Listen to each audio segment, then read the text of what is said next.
आज हमारे पॉडकास्ट में मौजूद है इस्लामुद्दीन सर, जो एवोल्यूशन एकेडमी के डायरेक्टर हैं। सबसे पहले तो सर आपका बहुत बहुत शुक्रिया हमारे पॉडकास्ट में आने के लिए। Thank you so much. तो आज का हमारा टॉपिक रहने वाला है सेंट्रल डोगमा, जिसमें अभी इसकी जो कोई नई रिसर्च आई है उस पर। तो इस रिसर्च के ऊपर आपका क्या कहना है? देखो, जो सेंट्रल डोगमा के लिए नई रिसर्च आई है जी जी, उससे तो ऐसा ही लगता है कि हमें बायोलॉजी की नई किताबें लिखनी पड़ेगी। एग्जैक्टली।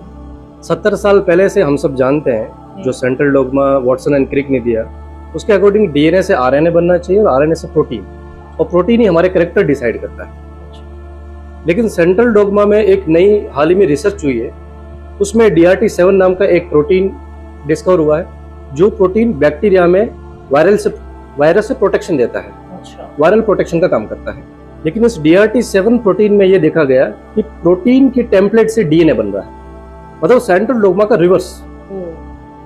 अब हम अपना डिजायरेबल डीएनए बना सकते हैं, उसके लिए ना तो डीएनए टेम्पलेट की जरूरत है, ना ही आरएनए टेम्पलेट की जरूरत पड़ेगी।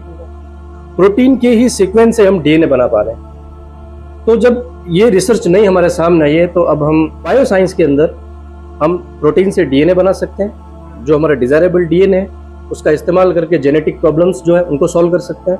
देखो, ऐसे ही नहीं कहा जाता है कि साइंस इज अ बून, इन वरदान है इंसान के लिए साइंस। देखो, इस रिसर्च में हाल में जो लोग ICMR या नेट CSR नेट के एग्जाम दे रहे हैं, उन लोगों को इसकी तरफ ध्यान आकर्षित करना चाहिए। ये क्वेश्चन आने की संभावनाएं बनती है। देख लो, thank you so much sir. हम चाहते हैं कि आप इसी तरह हमें साइंस के नए नए हैक्स ऐसे ही देते रहें और हम इसी तरह से इंफॉर्मेटिव वीडियोस और बनाते रहें। Thank you so much.